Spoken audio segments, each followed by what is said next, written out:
Charges today against the Alberta-based trucking company who were involved in the Humboldt Broncos bus crash over 6 months ago. Now, the announcement came as the Alberta Minister of Transportation outlined new rules for truckers in our province. Multiple instances of non-compliance with various transportation regulatory requirements in the 6-month period. The owner of Adesh Diol Trucking, Commander Singh, is facing 8 charges with various federal and provincial safety regulations, including failing to require a daily log and to have or follow a written safety program, and will head to court in November.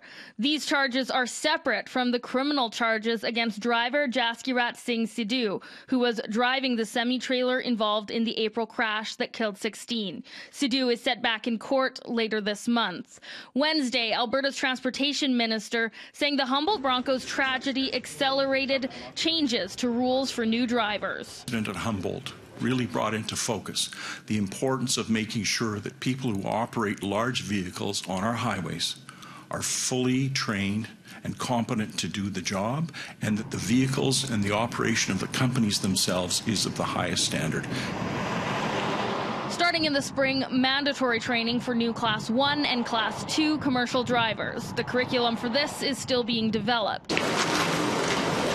A lawsuit filed by the parents of one of the Humboldt Broncos alleges that Sidhu only had 2 weeks of driver training. The Alberta Motor Transport Association says the changes in rules are about time. Up until now, Ontario was the only province with mandatory training for new truck drivers. And since the Humboldt tragedy, Saskatchewan said they were eyeing changes, although at this time nothing has been set.